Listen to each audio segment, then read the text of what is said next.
jiran dilebih, ahli rumah tangga dilebih, semua kecuali hak Allah. Melihat daripada kualiti kuasa asal diri itu sendiri, maka akulah yang maha suci dan maha tinggi, kata Allah. Hari ini Ramadan terus berkumandang penuh dengan kesyahduan, mengusik jiwa-jiwa yang kontak untuk terus mengisi kerinduan yang panjang. Asmara ini mulai dilanda syahwat dan berakhirnya.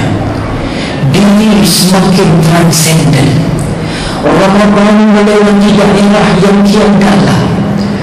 Semakin dalam energinya semakin dahsyat.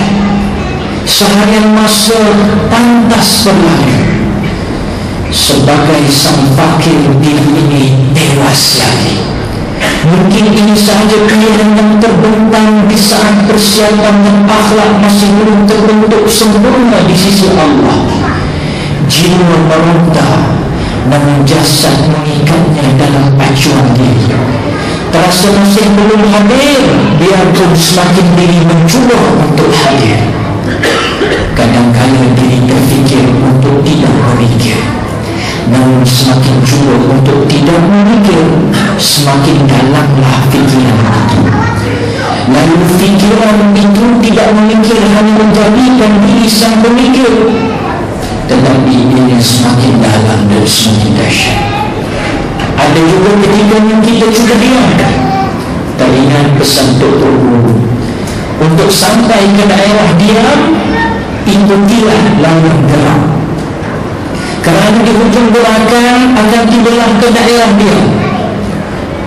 Maka pesan ini umpama lorong yakni manual yang gerak itu diikut semakin bergerak, lagi diikut lagi laju gerakannya.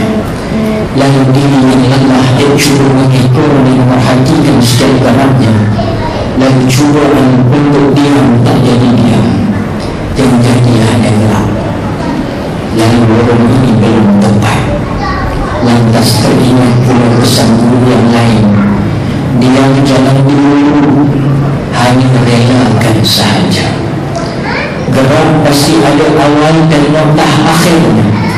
Ia berlaku dengan rela yang dengan fitrah azali.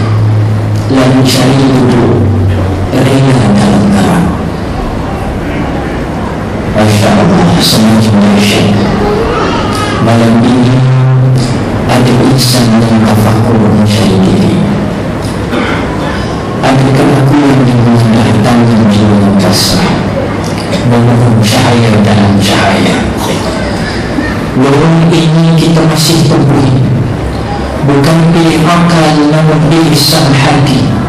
Kerana itulah fitrah manusia kembali ke fitrah asalnya, membuat pada malam ini transformasi diri. Lorong ini ditempuhi dengan cara suruh, kata orang dulu-dulu, mungkin dapat mencapai rahmat yang pertama, yakni cahaya iman. Cahaya iman inilah yang dikatakan cahaya sesuci lahirnya seorang bayi. Yang ketiga itu berlampungnya tumpukan dosa. Itulah tujuan kita berhimpun tiap-tiap malam di rumah Allah ini.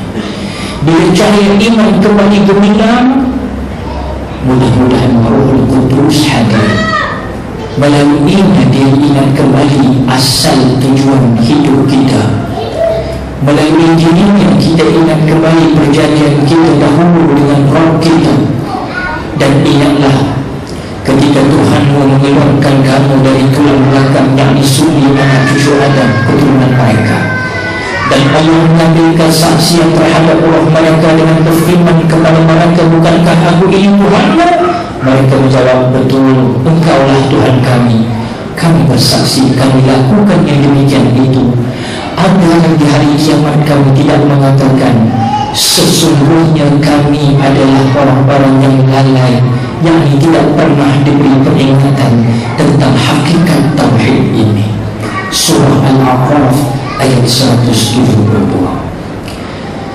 Nah, tak kala diri mampu tiba ke daerah ini, saat diri mampu mengenal seluruhnya biarpun kecil akan nafsnya, maka dia bakal bertemu daerah dia mengenai tingkatan yang baru, yakni syuhada.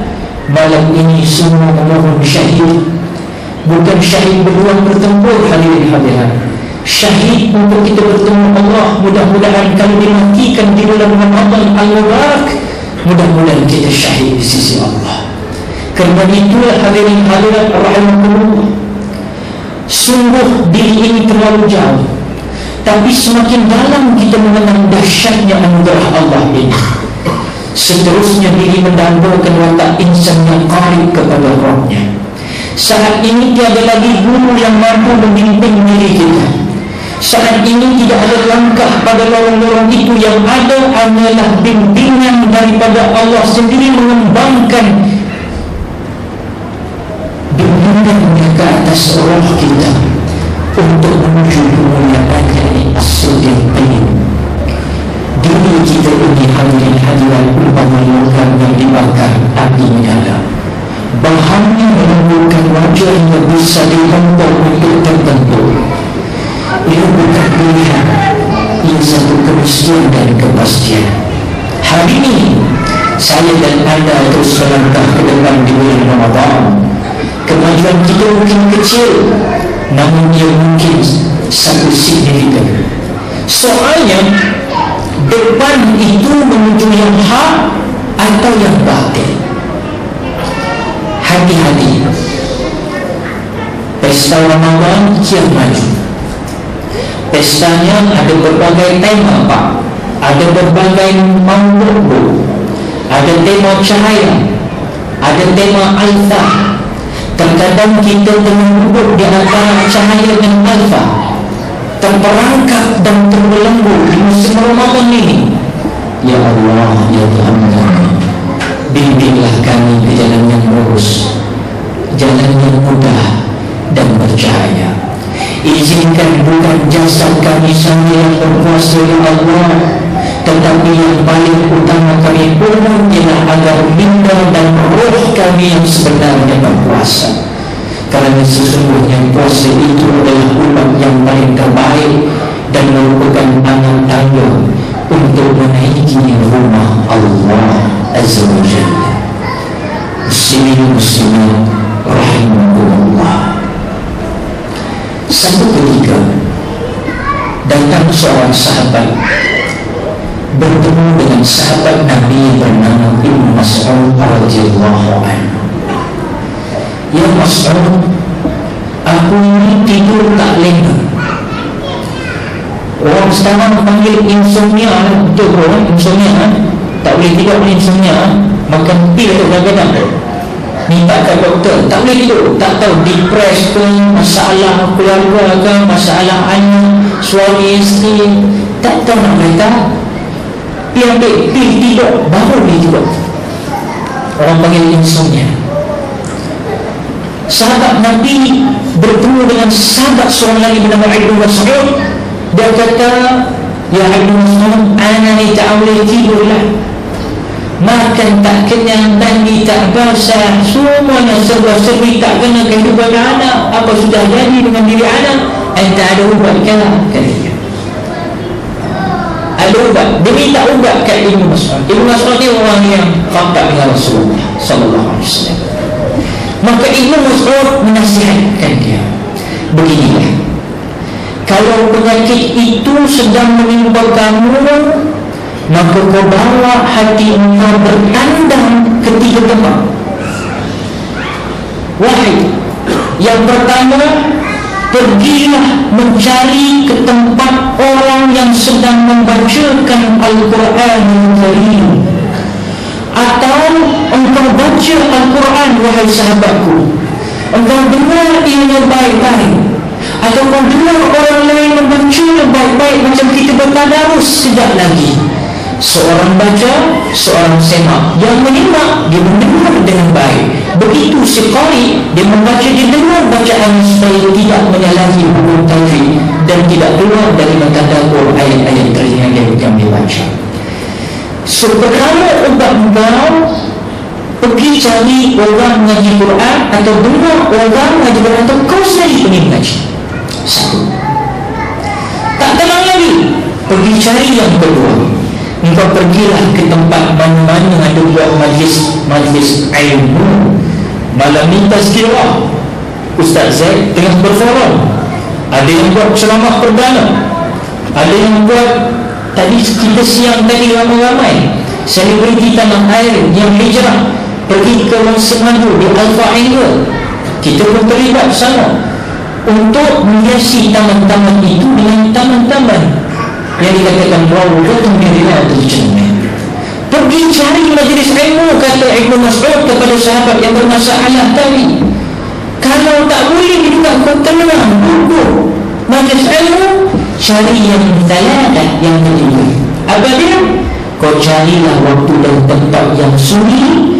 Di sana engkau berkhalwat seorang-seorang, engkau berzikir, engkau bermunajah.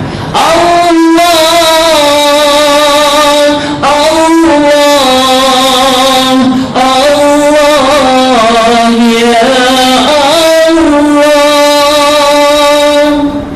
Ustaz Tamizi, Ustaz Zulkarnain. Tak tahu kan? Ustaz Zulkarnain, Ustaz Zulkarnain. Bermunajah dengan Allah di waktu tengah malam buta, di saat orang sedang menyenyum tidur.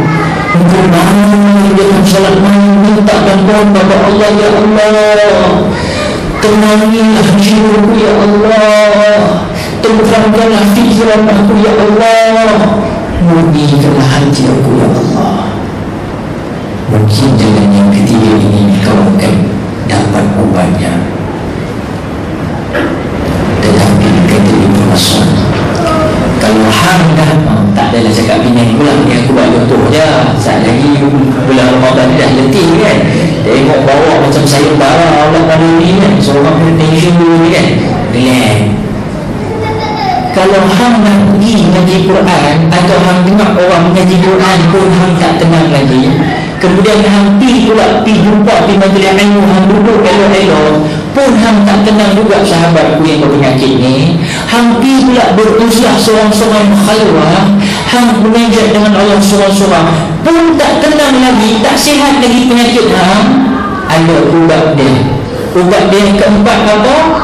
Hang tangankan tangan hang berdoa kepada Khalik, minta kepada Allah tolong bukakan hati kau tu dengan hati yang mahu. Allahu Akbar. Tengok tuan-tuan, faham tak maksud Ibnu Mas'ud nak beritahu ni?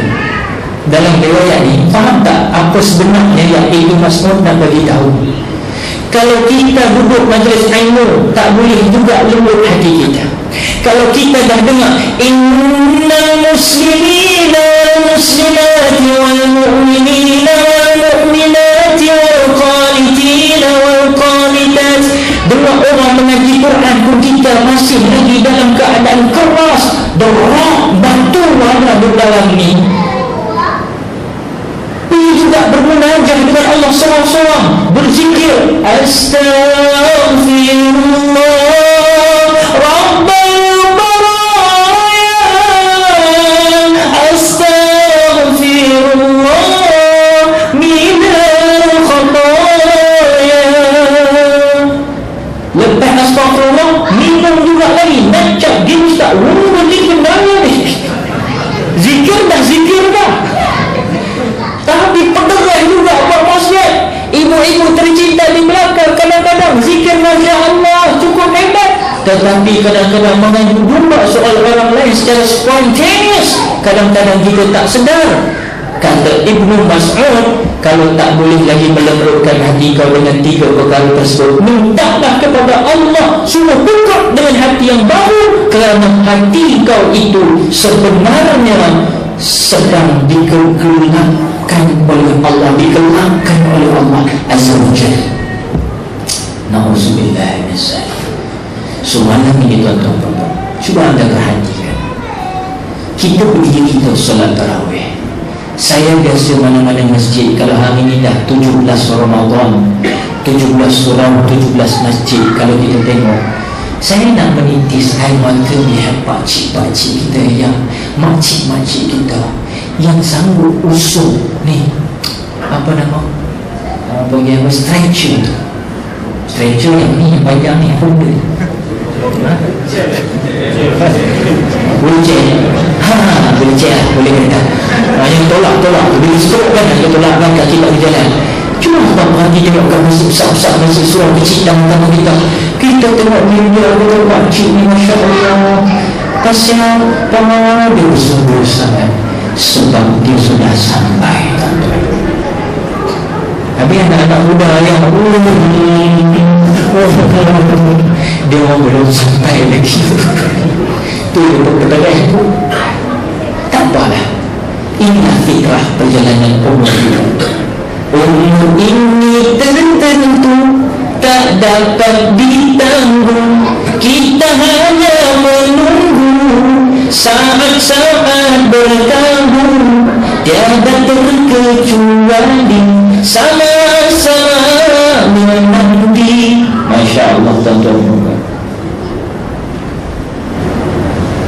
sama-sama menanti apa? Yang kita ngomong-ngomong itu menanti apa ni? Ingat saya tidak Ustaz tunggu bentar. Ada kalkul dari itu, dia dulu DJ KLFM. Dia berhenti, saya jumpa, ada masa saya jumpa waktu tu ada satu jenazah pak saudara saya, dia Mekah, tapi dia baik sini, dia meninggal di sini. Orang di Mekah, dia meninggal di Malaysia. Dia meninggal di Malaysia, tanam bawa di masjid kalkul tu. Bila kami sampai di situ, anda nampak Dr. Sam Waskuti ni kan, saya anak Malaysia, saya anak Malaysia. Istiqamah Dr. Sam Malaysia. Dulu antara idola kita Dr. Sam lah waktu saya sekolah rendah kan. Lagu Hutan Batu, lagu Ayam, Dandut Reggae. Ya, Dandut Reggae, Oya dulu. Sekarang dah ada Oya Allah. Ya Allah Akbar. Sehingga kan waktu saya bertemu, saya nampak ada satu peniaga minyak wangi di tepi masjid tersebut. Tengok rambut macam baru lepas kena potong. Kita tahu rambut banyak bila lepas kena potong ni, kita tahu macam aku lah. Lepas tu kita tak beritahu dia tengok peniaga minyak wangi. Saya berkira macam kenal kita. Alah Ustaz tengok, Ustaz tak puas kan saya tak puas, saya ingat dan ada. Tapi dia ni dulu DJ kan. Saya dah berhenti Ustaz, saya nak cuci tangan, saya niaga minyak wangi, saya cari perkara yang halal dan taibah. Alhamdulillah, saya dapat bersama dengan jemaah tabligh baru semua, saya dapat istiqamah beribadah. Saya suka Ustaz, saya seronok, hati saya lapang. Ni dia, tu dia. Dia sebut dalam filem Ustaz Menunggu Aku Datang, kalau kau perasan, dia kata apa? Apabila Syirul tanya kepada kawan tu, dia simple aja, dia punya punchline simple tapi kesan. Dia kata apa? Syekh, korang boleh jamin tak yang korang boleh hidup besok hari? Ayat ni punchline tu. Kita boleh jamin tak kita boleh hidup besok Sebab itu malam ni Quran, aku nak cerita Quran, tapi aku nak cerita ni dulu. Nak lembutkan hati bukan senang tuan-tuan puan. Kadang-kadang imam berdoa, menangis-nangis imam berdoa. Bukan cerita aku lah tadi ni imam tempat lain lah. Berdoa, menangis-nangis. Kadang-kadang di belakang bercakap juga. Aku tengok imam berdoa tu menangis-nangis dia. Itu masa muda banyak dosa. Bukan senang nak melembutkan hati orang ni. Aduh, je persoalan question mark telinga gajah. Itu masalah. Tapi bersangka baik. So, apa yang perlu saya nak nyatakan di sini, soal kematian.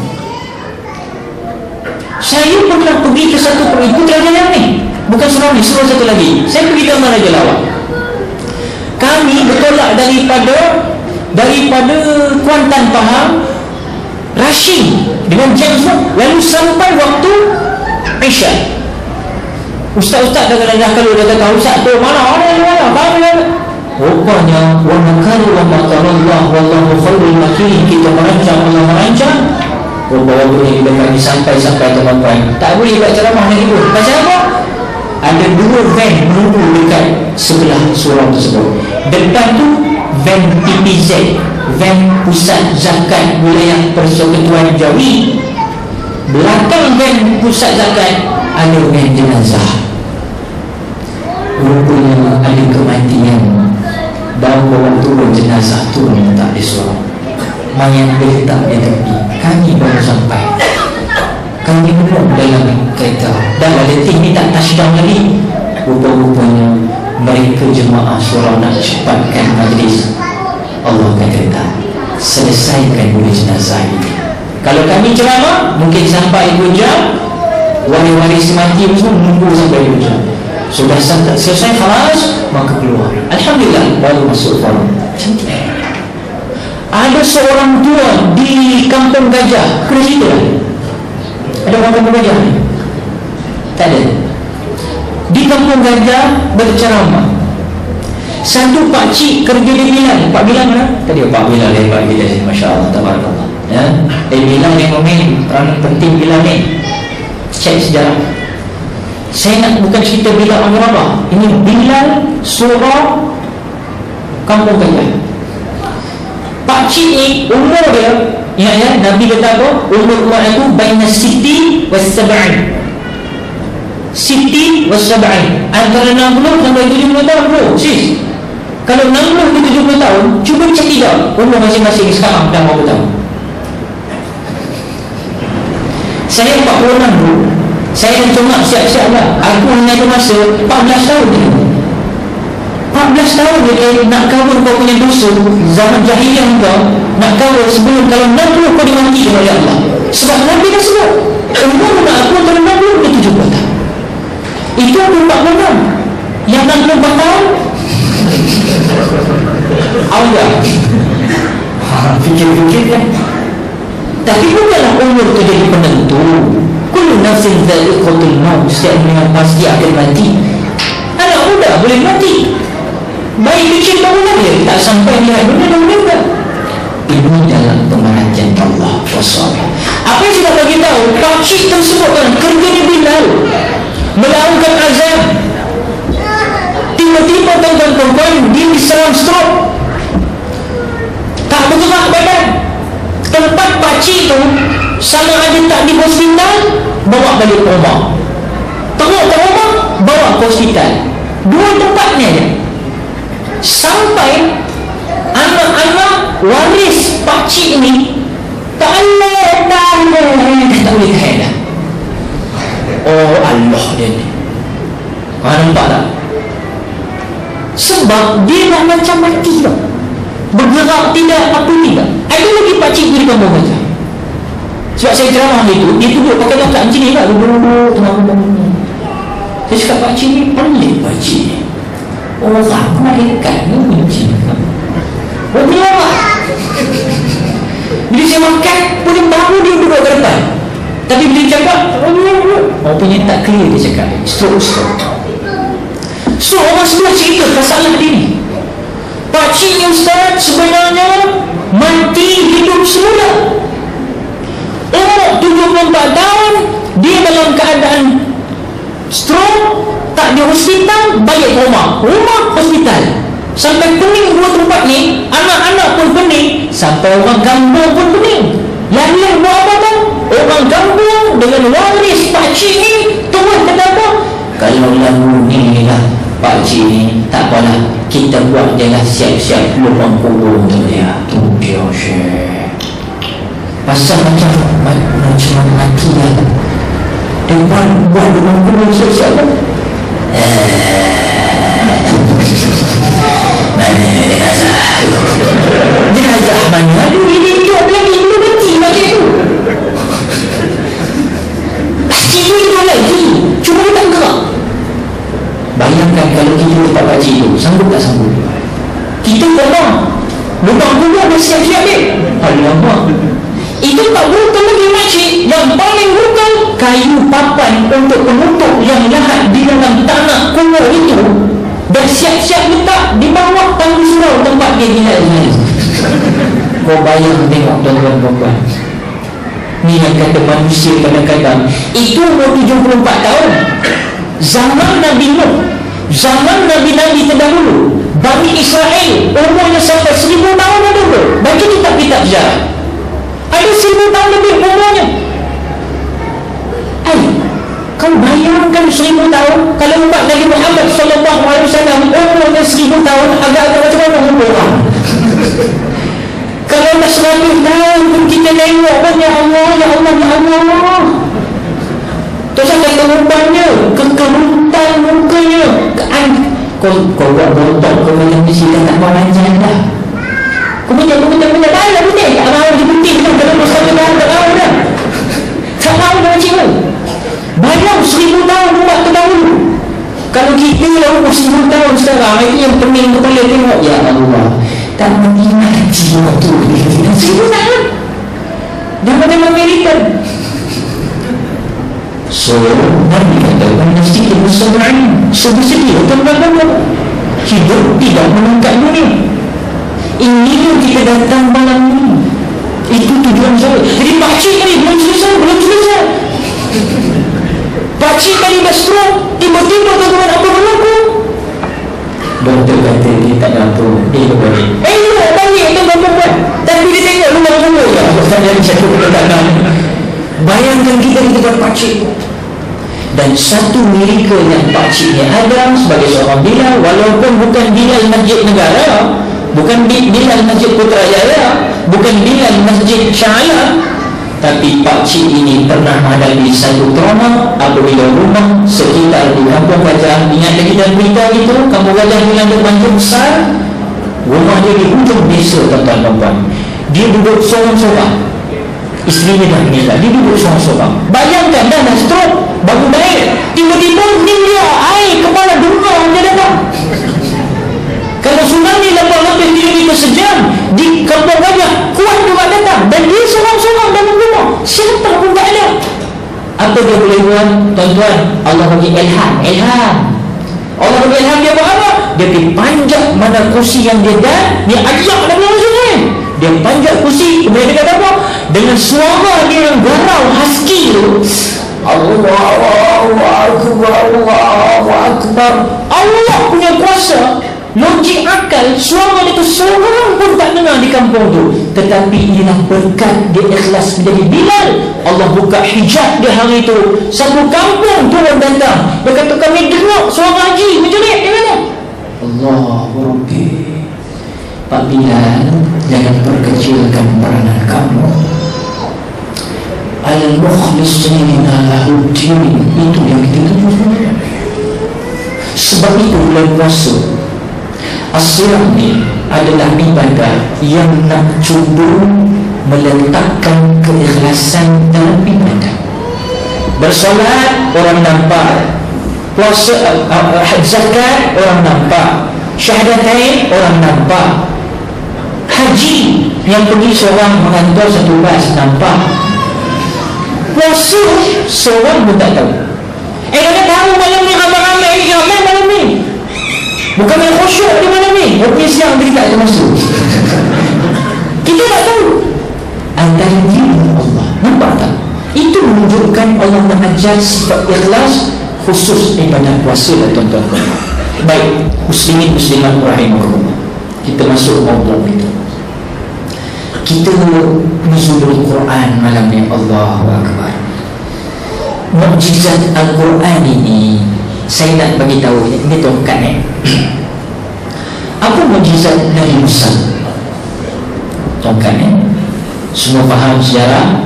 Nabi Musa bila baling tongkat dia tu, dia lawan ular-ular sihir, ya, daripada Fir'aun punya kroni, dia balik jadi lagi besar punya ular, dia makan ular-ular tu. Okay. Itu mukjizat tongkat Nabi Musa. Nabi Nuh, apa mukjizatnya? Let's say dia buat batu lah, di saat kadang air tak ada, buat batu lah. Maknanya macam gila kan? Apa hal ni? Tengah-tengah kering gontang buat batu ni, faham? Tetapi akhirnya dengan satu air yang cukup banyak, bah yang besar, akhirnya selamat siapa yang berada di atas kapal Nabi Nuh. Tapi isteri dan anak tak ikut juga. Itu menunjukkan hari ini Ada suami atau bapa yang rajin ke masjid. Bila dia ajak bininya, abang pergi jadi bukan, abang pergi jadi bukan. Bila ajak anaknya, tak boleh, abang pergi lah. Ada anak dengan isteri yang jadi contoh macam zaman ini juga. Tak apa. Nabi Isa, Nabi Isa, mukjizat dia boleh dengan izin Allah menjelitkan orang yang buta. Nabi Isa boleh menghidupkan dengan izin Allah orang yang dah mati. Nabi Isa boleh mengelakkan penyakit sepak di zamannya. Itu mukjizat Nabi Isa. Saya nak tanya, mukjizat Nabi Muhammad sallallahu alaihi wasallam apa dia? Apa dia tuan-tuan? Saya nak tanya tuan-tuan, yang kata mukjizat itu kalau benarlah Al-Quran, ada tak Al-Quran itu sampai sekarang? Ada ke tidak? Ada. Saya nak tanya, tongkat Nabi Musa ada tak sampai sekarang? Tak ada dah. Nabi Isa punya waktu itu, mujizat itu ada tak kalau kita nak bukti untuk sampai sekarang? Tak ada dah. Nabi Nuh kapan? Tak ada dah. Yang ada hanya peninggalan junjungan besar Nabi Muhammad sallallahu alaihi wasallam, mukjizatul kubra. Kalau malam ni Allah kata turunnya daripada langit arasy Allah, turun ke langit dunia di Baitul Izzah, turun ke bumi. Kalau inilah malamnya, sampai sekarang pembuktian bahawa mukjizat Nabi Muhammad sallallahu alaihi wasallam. Kalau orang tanya mana mukjizat Nabi Muhammad, kita tak payah bagi tongkat, kita tak payah bagi bahtera, kita tak payah cerita bla bla bla bla bla. Cukup Al-Quranul Karim tersimpan sampai hari ini. Siapa pun tak boleh kata. Ini yang dikatakan Allah pelihara Al-Quran ini 1500 tahun tuan-tuan. Kalau ikut khazanah Nabi-Nabi terdahulu, keras dah habis. Tapi tidak Nabi Muhammad sallallahu alaihi wasallam. Kalaupun Quran itu dimusnahkan oleh musuh-musuh, imam kita masih ada menyimpannya di dalam dada. Itu sebab bila nak buka puasa kena jaga makan. Kita fenomena di dalam ni tengok ada walaupun tak steamboat mana sekali dari steamboat pun betul-betul ramai pula orang Melayu makan. Kita pun masuk tumpang sangkut, tak bertanya pun kepada manager tu. Cik, nak tanya sikit cik, saya ni orang Islam, saya tahulah ramai orang Melayu Islam datang makan kat sini, tapi saya tak nampak pun halal kat sini. Apa cik? Dia pun datang bawa manager orang, ni nak tahu ni ayam sebelum ni halal ke macam mana? Dia pun baru tahu, halal yang cakap tu nyama. halal dia pun tak tahu halal sini halal dan cerita macam mana dia tahu. Kita pun halal dan dia dah sah. Bila ablasah saja, itu yang surah-surah ada lupa tu. Banyak benda syubhat yang masuk. Saya ingatkan diri saya baru, saya ni saya tak cakap hampa semua. Itulah warak ni tuan-tuan, bukan tunjuk kat orang. Warak ni kita lagu diri kita dengan tu. Tengok aku masuk ni, okey, ada syubhat tak? Okey, baik. Kita balik kepada Al-Quran.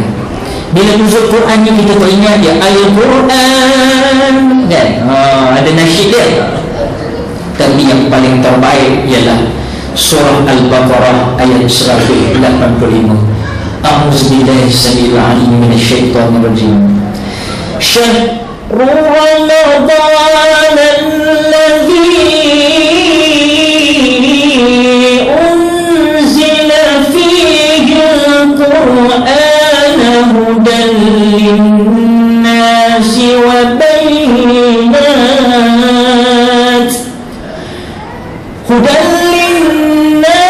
wa bayyinat minal huda wal furqan. Ramadan yang padanya diturunkan Al-Quran menjadi petunjuk bagi selain manusia dan menjadi keterangan yang menjelaskan petunjuk dan menjelaskan perbezaan antara yang benar dan yang salah. So muslimin muslimat rahimakumullah, bila sebut soal Quran kita nak bagi santai-santai je malam. Adakah anda seorang yang sibuk? Yes, Ustaz. Saya ni sibuk, Ustaz. Kerja saya ni import export, Ustaz. Ni kontainer aku nak satu lagi yang datang dekat Kelang ni. Saya kena tunggu, Ustaz. Saya sorry, Ustaz. Saya bukan saya tak nak baca Quran, tapi masa saya tu tak ada. Saya ni memang sentiasi sibuk saya, Ustaz. Sentiasi sibuk. Okey, Ustaz faham tak ayat tu? Faham. Okey. Nak cerita ke apa, ada seorang ulama, dia berguru kepada seorang ulama yang lain. Selang beberapa lama dia nak belajar pula dengan guru lain. Tapi guru yang tadi itu dia pesan apa? Syekh, jangan tinggal baca Quran ya. Semakin banyak hang baca Quran, urusan kau jadi mudah. Itu dia tagline pesan guru dia, hashtag dia. Semakin banyak hang baca Quran, semakin mudah urusan dunia kau. Dan murid dia pun melakukan seperti yang dia pesan. Dia baca Quran satu hari 3 juzuk saja.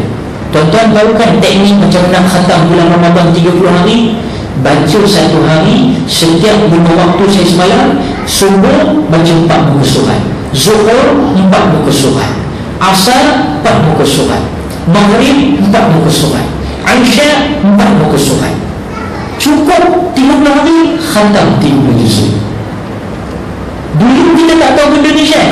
Sekarang TV dia bawa main keluar pencerahan ustaz-ustaz, ulama-ulama kontemporari yang moden-moden ni. Dia kaji sampai tahap tu. Dia kata susah nak cakap tadarus ni, kalau kata tunggu ya Allah tak habis lagi, tebal. Biasalah kita tadarus. Aku lebih dulu.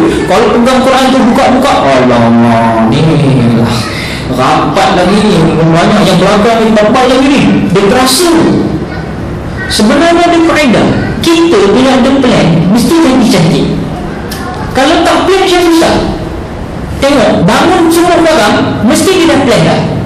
Hari Ahad hari ni aku nak pergi mana? Oh, tirai belum tunggu lagi, raya kan. Oh, baju jaket tengah murah.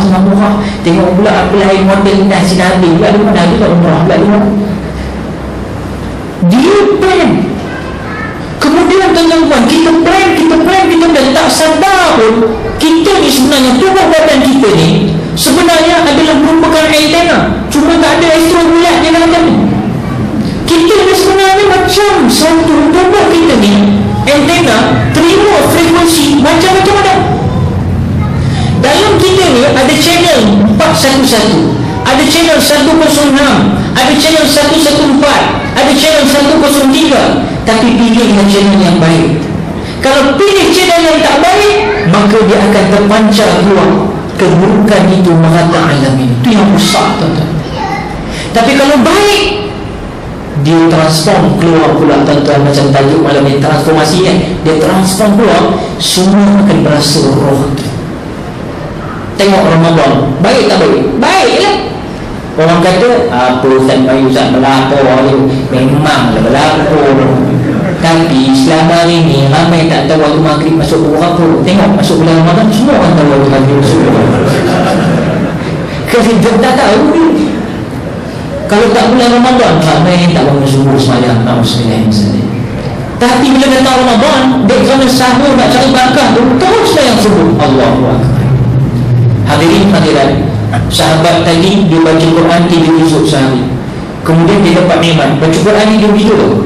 Tak cukup, dia tambah sampailah dia baca satu hari 10 juzuk. Ternyata kata dia, bila aku tambah menjadi 10 juzuk satu hari, urusan aku semakin mudah. Kerana aku mahu tahu yang menguruskan aku di atas dunia ni semuanya daripada Allah Azza wa Jalla. Yang aku baca ini kalam Allah, kalamnya. Of course lah, bila hampa bergaul dengan Quran, urusan menjadi makin mudah. So maksudnya keberkahan waktu yang paling penting, iaitu apa dia? Orang kata berkat-berkat waktu apa? Waktu sedikit tapi boleh isi dengan macam-macam perkara. Kita beruntung di Malaysia, makcik. Sebab orang Malaysia dia puasa subuh sampai maghrib, dia boleh kira timing tu cantik lah, equal lah, kata orang adil lah. Tapi siapa berpuasa kat Sweden?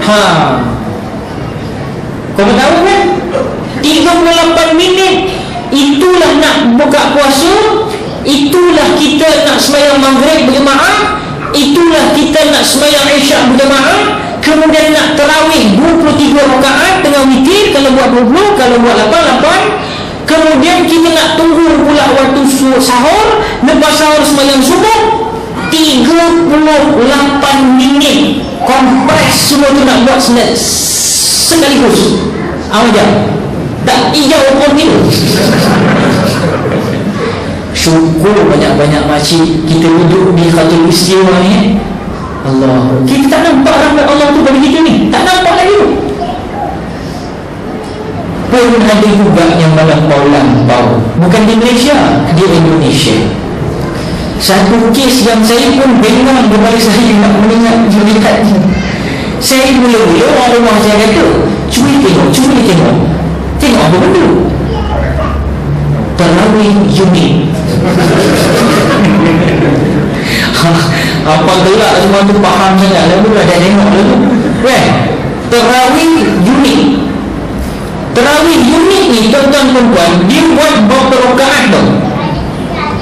23 rakaat. Tuan-tuan main tak gila dia punya 7 minit 23 rakaat. Siapa yang belum tengok pergi tengok. Bukan dia tu muntah, kau tengok tu kau muntah. Allahu Akbar, Allahu Akbar, Allahu Akbar, Allahu Akbar. Lepas tu diinterview pula kepada ulama pesantren yang ada sekali memimpin solat tu, pakai serban begini. Kemudian diinterview pula RCTV orang kaya ni orang Indonesia. Dia interview. Jadi ada tak menyalahi, kalau apa-apa menyalahi daripada syariatnya. Wow, Pak Kiai punya tak? Ya sebenarnya enggak ada apa-apa yang menyalahi ya. Karena ini telah dilakukan sejak turun-temurun. Jadi ini sudah menjadi sebagai kebiasaan. Jadi enggak ada apa yang menyalahi, enggak ada. Tuan-tuan perempuan, untuk di Islam ni bukan terletak kepada serban. Yang bercakap tu dengan janggutnya dunia berantai lagi. Tapi dia boleh cakap macam tu, jelas Allah Akbar, Allah Akbar, Allah Akbar. Dia bilang tidak ada apa-apa yang menyalahi.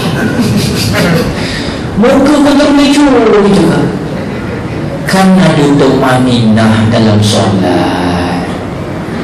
Budak pun tahu. Tu sah ulama Pak Kiai pesantren. Budak pun tahu. Ni semalam tak betul laju dia apa hal? Budak boleh tahu. Semalam kan ada tumaninahnya. Ni tak laju-laju tak? Pergi mana laju-laju ni? Dia kata apa tadi? Ini sudah menjadi adat kebiasaan. Adat, dia dah bukan ibadah. Ini yang kita perlu buat pencerahan tuan-tuan. Ada orang potong kuku. Dia kata apa? Saja tak potong kuku lah. Dia nak bagi nampak macam tak cantik, jadi saya potong sikit lah. Itu ada. Kalau ibadah, Rasulullah sukakan kebersihan. Kuku ni Ustaz, kalau saya biar panjang, lama-lama dia cingkiri Ustaz. Kau kuku cingkiri jadi saya kata dia buat apa yang dia buat. Ulama tasawuf datang pula. Ulama tasawuf datang, elok pergi sebelum hari Jumaat potong kuku. Kok mana nak potong Ustaz? Mula daripada jari telunjuk belakangan, membawa ke sini, terus ke sini, khalas terakhir dekat thumbnail yang belakangan ini. Jadi kaki macam mana Ustaz? Ulama tasawuf bukan sabda Nabi. Kena faham isu ni kali ni. Sabda Nabi bukan ini daripada ulama tasawuf dulu. Maka ulama tasawuf itu bermula daripada jari kelingking kecil kanan, kaki kiri kanan, sampai terus serah ke kiri. Maknanya tabung ini akan berjalan bermula daripada kanan, akan terus berpusing ke belakang. Sama macam ni juga, dia berpusing. Jangan buat tak nampak pula.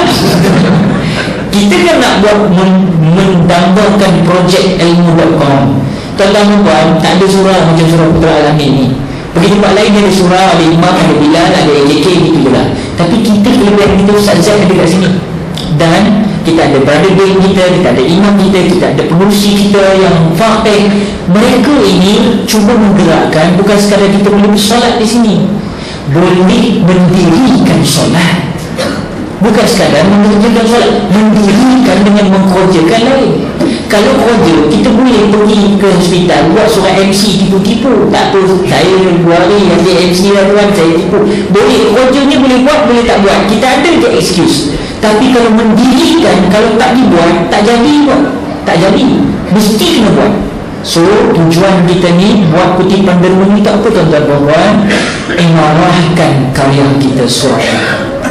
Buat majlis ilmu bu. Ramai yang kadang-kadang masih tak faham lagi, ya.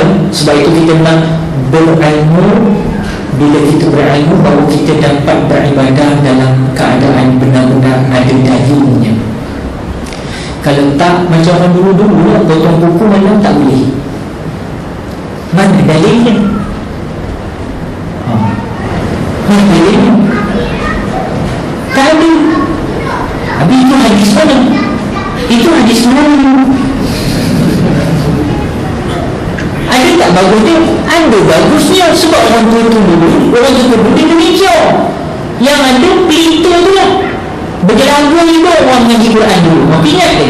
Bergelaga hidup ni mengaji Quran. Saya kat Indonesia tuan-tuan, mungkin tuan-tuan tak tahu sejarah, orang nampak saya ni rock begitulah. Saya duduk di Indonesia tu mandi lombok ni tau. Bukan mandi macam tempat tuan-tuan ni air pancur ulala nak panas kontrol, tak ada je. Dekat sana pesantren Purba namanya Pak, Madrasah Al-Mustafawiyah. Pergi dari Medan nak pergi ke Padang, di pertengahan tu sebelah Danau Toba, bukan dalam Danau Toba tu belaga. Maknanya tempat dia ada satu pesantren Purba namanya Madrasah Al-Mustafawiyah. Kubur kat gunung tu wangi tiap-tiap malam tu. Saya duduk di gubuk-gubuk kambing. Wahai aku duduk di merah. Tapi pasal saya fikir, tak boleh lah. Bapak saya pergi, saya nak tengok arwah bapak saya. Betul ke nak lagi? Pergi sana. Sewahai kat Kedah banyak, kat Johor ada, kat Kelantan Belambak, kat Terengganu ada, kat Kuala Lumpur Belambak, pesantren pondok motor pergi. Tapi kita dah rasa susah. Makan lebih kentang pula, terung. Dan macam terung dah makan terung macam terung tu lah digulai lagi dengan ikan Abu Jahil. Kau tahu ikan Abu Jahil? Ikan Talabia. Sana punya Abu Jahil. Pasal bila kita mandi, ikan Talabia teman aku kat bawah. Kita kat bawah. Sebab kami mandi tempat bela ikan. Do'ifnya orang mengaji di Indonesia. Tapi kesan dia tu rasa sampai sekarang. Saya lalu di lorong-lorong Medan, saya nampak Pak Kiai sedang bersawak atau melayan atau bertukang atau apa. Waktu masuk di bentang sejadah, menitis air mata bu melihat mereka sambut semayang di tempat mereka bekerja. Kita hari ini air condition. Dulu nak datang ke Surah Putra Al-Amin, mana ada Waze, GPS, tak ada. Memang sesat merata section presiden tak berapa sampai. Hari ini Dik, kau bagi location, follow nama location, hantar cepat masuk dah WhatsApp. Tekan location, Waze buka, boleh sampai. Pun ada juga yang tak sampai. Salah betul sekarang. Sebab itu dalam Islam kata jangan terlalu bermewah-mewah, jangan terlalu bersedap-sedap. Kerana bu, bapak-bapak sekalian, apabila kita bersedap-sedap, rumah kita punya 10 air condition, di dapurnya ada air condition, TV-nya lekat di dinding biskut, kemudian di tengahnya ruang tamunya ada TV biskut yang 80 inci, kemudian home theaternya kumpul-kumpul kota, penuh kepala jiran tetangga, kemudian kita tengok dalam bilik laginya ada TV, kemudian airconnya lagi ada di dalam bilik, ada di ruang tamu, ada di sekitar mana sudut rumah ada, masuk saja ke rumahnya macam Eskimo, kesejukan kita. Tuan-tuan perempuan, nikmat tuan-tuan perempuan. Tetapi pahamilah, jangan terlalu diselubungi nikmat, kerana ketika kamu hadir ke surau yang hanya ada kipas saja, kamu akan mula rasa resah. Pada ini boleh tahan kipas ni, kita biasa pergi kita itu kalau putus kepala mati syahid dengan sembahyang. Maknanya apa? Jangan terlalu berseronok, bersedap-sedap, kerana beribadah kena perlu pengorbanan. Tuan-tuan susah, saya tahu puasa. Kami ustaz-ustaz ni tidak mahu, lagi susah. Kalau tuan-tuan kata sini susah nak sembahyang tarawih, kami ni nak keluar dari rumah tak dan buka puasa dengan orang rumah pun. Tak dan. Kita keluar tadi berhenti mana-mana semua tak dan. Biasalah dia buka puasa kamu, udah sakit perut, udah cari dia ayam, udah berdiri kecil-kecil berani pula kalau kat corona, macam-macam lah. So ini benda-benda pengorbanan. Dia akan merasa setelah selesai semua ibadah itu, Masya Allah, Allah izin aku lagi berjemaah malam ini. Itu iman. Ada tak anda rasa kalau terlepas solat tarawih rasa biasa? Masalah. Ada tak setiap malam kita tak melalui dengan Quran kita rasa biasa saja? Masalah. Sebab itu kita balik pak rakan-rakan sekalian, beberapa peringatan dalam bab Quran. Sesungguhnya Al-Quran punya 3 hak yang wajib untuk umat Islam menunaikan. Pertama, hak Quran baca dan bertilawah kepadanya. Kedua, hak untuk bertakbir, membesarkan Allah maknanya, atau memahaminya dan menjiwai. Dan yang ketiga, hak untuk beramal dengan seluruh isi kandungannya. Kita ambil satu, hak untuk membaca, bertilawah kepadanya. Baik, dalam bab ini muslimin muslimat rahimakumullah, kita ada ilmu tajwid. Quran, khairukum man ta'allama al-Quran wa 'allama. Sebaik-baik kamu adalah orang yang mengaji Al-Quran dan mengajarkan kepada orang lain. Cantik. Cuma ni tuan-tuan puan-puan, kita baca Quran dengan tajwid, tapi sebenarnya kita tak pernah tahu pun siapa ulama ataupun qiraat dan bahasa yang menetapkan asas tajwid. Sesungguhnya ada 4 ulama yang membawakan tajwid ini. Pertama namanya Abu Umar Hafs bin Umar Ad-Duri daripada Baghdad, Iraq. Yang kedua Abu Aswad Ad-Duali. Yang ketiga Al-Khalil bin Ahmad Al-Farahibi. Dan yang keempat Abu Ubaid Al-Qasim bin Salam. Ini 4 orang lah yang menterjemahkan ilmu tajwid dalam masyarakat.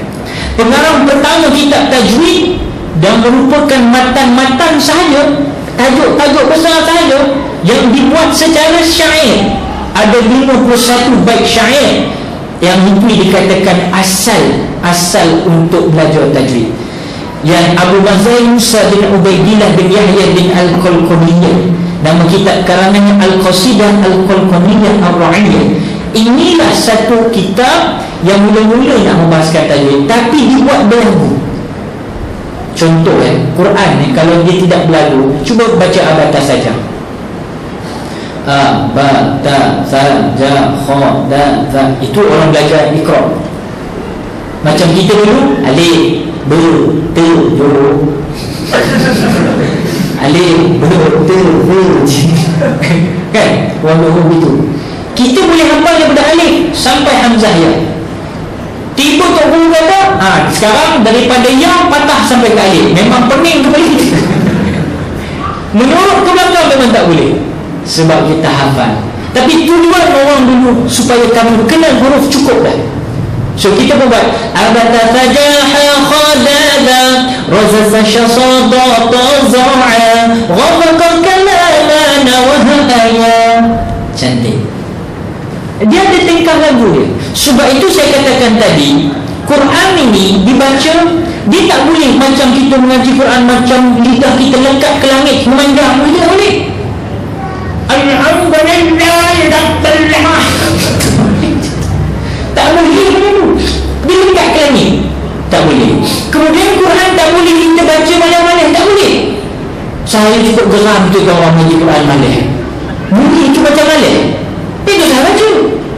Quran dibaca bersungguh-sungguh. This is kalam Allah, bukan kalam akil, bukan kalam karim, kalam Allah yang qadir, mukjizat. Bacalah dengan bersungguh-sungguh. Kamu sedang bermunajat, bercakap-cakap dengan Allah. Allah kata kalam Allah, tiba-tiba alhamdulillah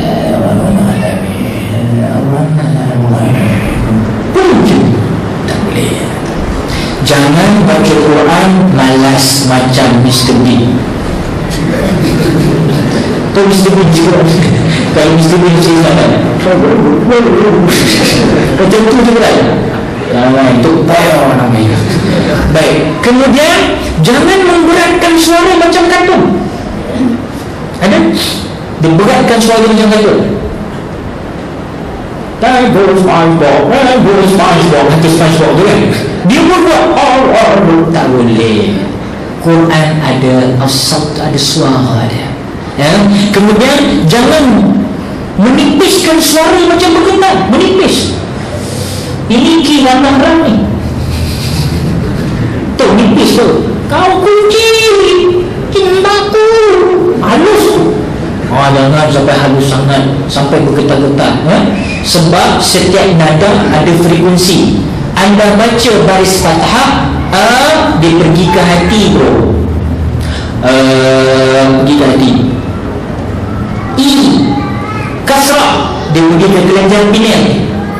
Ini ulama sufi buat, pergi ke kelenjar pineal. Itu yang boleh sampai pening kepala kita. Sebab kelenjar pineal dia attack situ. Frekuensi nada tu dia akan terus transform ke sini. Kalau dia sampai ke sudut hati kita. Kalau zamma baris dhamma tadi fathah sini, kasrah sini, dhamma dia bersemayam bersenyawa dengan alam. Itu sebab kalimah Quran ni ada 6. A, I, U, an, in, u. Itu patah. Orang putih ada 5 aja. A, I, O, U. A, I, O, U. Ada 5. Kita A, I, U, an, in, u. Belajar Quran. Belajar Quran. Jadi jangan bergetar suara lirik-lirik. Ada 5 itu. Alhamdulillahi Rabbil Alamin. Tak boleh. Tak boleh. Menambahkan mat macam menambahkan baris baru. Sama macam takbiratul ihram, tak boleh. Allah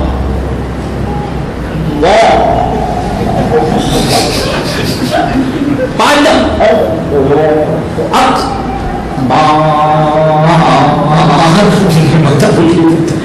malu boleh bar panjang. Berlakon drama dia buat gitu aku tengok, tapi tak ada orang tegur pun. Dia Allahu Akbar baru sedikit. Allahu Akbar mana mahu panjang bar, tak boleh. Jangan menambah mat. Alhamdulillahi Rabbil Alamin Ar-Rahmanir Rahim. Kalau mat arif disukun tu, kalau hampa dah buat 4 harakat, buatlah 4 di ujung. Cantik pembacaan dia tuan-tuan. Jangan buat mula macam mat asli, lepas tu buat macam mat wajib mutasil, lepas tu buat pula macam mat arif disukun dalam harakat contoh. Jadi dia punya frekuensi ni tak cantik, macam ular kena balu. Jadi kalau sebab Nabi baca mengikut sirahnya, orang kata Nabi beralun sampai ujung tu kalau 5-5, 6-6, cantik. Macam subis kita baca, tengok Alhamdulillahi Rabbil Alamin Ar-Rahmanir Rahim Maliki Yawmiddin. Tam tu sebab semayang dekat Mekah tu, baca lagi syok baca lagi rasa sudah. Tapi dia juga seorang imam betul subuh kat Masjid Haram tu memang ngantuk tu. Ada seorang tu dia baca macam baca je. Alhamdulillah Rabbil Alamin Ar-Rahmanir Rahim Maliki Yawmiddin. Yang itu ada tek bantu dekat ini Allah itu. Bukan kata Imam Masjidil Haram dia tak bagi imam luar masuk. Tanah Harmain dua-dua tak ada. Satu je Syekh Ayub aja boleh masuk. Dengar cerita Syekh Ayub ni daripada Burma. Yang baca Quran Ikin dah lama tak keluarkan cara dia mengaji. Kan? Dia baca Alhamdulillah Rabbil Alamin Ar-Rahmanir Rahim. Kan dia baca macam beralim macam lagu dia tu. Lagu pun nampak kebermaannya. Baik. Kemudian khusus yang berlagu macam bunyi senau ada juga. Ini cerita Pak Abu dulu pergi, sebelum pergi ke Mekah, kering bunyi suara ni. Dah balik umrah ni orang tu nak jadi imam. Pak Abu dengar cerita baru balik umrah, ambil barikat selamat, ambil jadi imam Pak Abu. Pak Abu kata tak nak. Subhanallah Pak Abu ke depan. Sekali Pak Abu jadi imam, Ustaz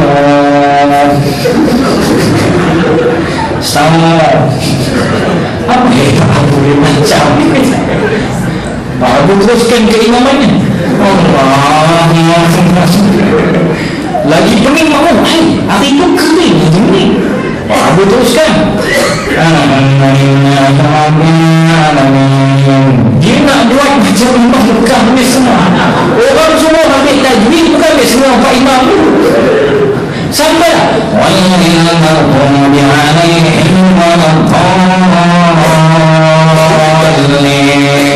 makmum dah pening. Macam mana naik korek? Ikutlah. Habis semua satu kampung. Bukan itu yang disuruh belajar tajwid, bukan semua tu. Jadi jaga baik-baik. Muslimin semalam Allah bertanding dengan yang. Jadi baca Quran dan apapun ada beberapa perkara yang kadang-kadang kita melupai bahawasanya Al-Quran ini kita baca dengan mendapat bukan kata alif lam mim tu 10 tak. Alif Allah bagi 10 markah, lam 10 markah, mim 10 markah. Bayangkan asyarul muslimin muslimat rahimakumullah, Al-Quran dia tidak akan diubah dan terubah sampai hari kiamat. Al-Quran akan memenuhi dada orang-orang muslim yang menghafal dan membaca. Al-Quran lagi kau kaji, lagi kau akan rasa luasnya ilmu Allah sampai kematian agak tak faham. Itulah Al-Quran yang orang cuba guna. Kalau tengok hari ini dah mula nampak sains dan teknologi tunduk pada Quran. Dulu orang dengan Quran.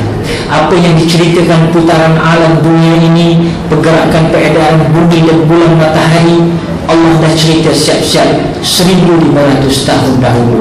Hari ini baru mereka dapat maknanya Al-Quran berdahului. Inilah dikatakan mukjizat muslimin muslimat rahimakumullah. Sesungguhnya Al-Quran ini jamuan Allah, maka ambil darinya semampu kalian. Sungguh aku tidak mengetahui sesuatu yang lebih kosong dari kebaikan selain rumah yang ada dibacakan Quran dalamnya.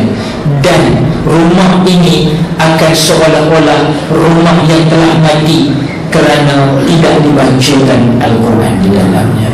Muslimin muslimat rahimakumullah, sesungguhnya jalan ini dipenuhi dengan syaitan-syaitan yang selalu datang sambil berseru, hai hamba Allah, ini adalah jalanmu. Oleh kerana itu berpegang teguhlah kalian dengan tali Allah. Apakah itu tali Allah? Taraktu fikum amran lan tadillu in tamassaktum bihima, kitabullah wa sunnah Rasulullah sallallahu alaihi wasallam. Oleh yang demikian, muslimin muslimat rahimakumullah, orang baca Quran dia akan jadi jenius. Kurma makan, madu makan, kismis makan. Tapi ingat, kalau hamba baca Quran, anak-anak baca Quran, kalau dia boleh tak boleh baca Quran, mungkin mereka bengong dalam matematik, sejarah tak faham-faham, geografi hancur, fizik, kimia jauh lah. Tapi bila dia boleh baca Quran, pastikan mereka sudah menempah satu benda yang dikata genius. Kenapa? Cuba cek Anda baca Quran sebentar lagi, bila kita baca Quran, mata kita ini akan perhatikan huruf atau ayat yang kita baca selepas itu, which means dengungan masih berlaku. Alif Lam, mata dah tengok sebelah, apa kat sebelah, nun tu, dengungan tu dah berlaku. So orang baca Quran pastinya dia akan alert dengan huruf-huruf seterusnya. Ini bukan satu benda yang kecil, tuan-tuan puan-puan. Hanya Allah yang menetapkan kalimah itu di atas mulut dan lidah kalian. Sebab itu orang mengaji Quran pahalanya besar, tapi orang yang gagap-gagap baca Quran kecil-kecil, tak nak mampus, dah menyusahkan orang, baru nak belajar pun Allah Ta'ala kata melalui lidah Rasulullah, barang siapa yang baca Quran dia tergagap-gagap, maka Allah tetap bagi dia apa? Dua pahala berbanding orang yang boleh laju baca Quran. Maknanya apa? Is a motivation for us tonight. Nak bagi tahu, salah baca, betulkan balik. Salah baca, betulkan balik. Kerana kita baca sungguh-sungguh nak membetulkan zat huruf itu, Allah dah bagi dua kali pahala. Tahu? Dan yang terakhir itu, ibu bapa muslimin muslimat rahimakumullah, bila kita kaji tuan-tuan, Al-Quran inilah yang akan menunjukkan bila dia boleh kita hafal, bila dia boleh kita baca, menunjukkan Allah dah terangkan hati kita dan anak-anak kita. Ada manusia susah nak menanggung Quran. Syukur banyak-banyak anda suka dengan orang mengaji Quran. Anda boleh membaca Quran, anda pula boleh mengajarkan orang lain mengaji Al-Quran. Pahala yang berterusan sehingga ke yaumil mahsyar. Yang baik datang daripada Allah, yang tidak baik datang daripada saya. Ampun maaf saya dan batin. Terima kasih pihak seluruh yang terlibat menganjurkan program ceramah Nuzul Quran pada malam ini, khusus surau kita, surau Putra Al-Amin, dan bertemu di lain masa. Doa mendoakan moga kita mendapat Lailatul Qadar. Aku liqauli hadza wa astaghfirullah azim li wa lakum wa lisa'iril muslimina wal muslimat wal mu'minina wal mu'minat fastaghfiruhu innallaha huwal ghafurur rahim. Assalamualaikum warahmatullahi wabarakatuh.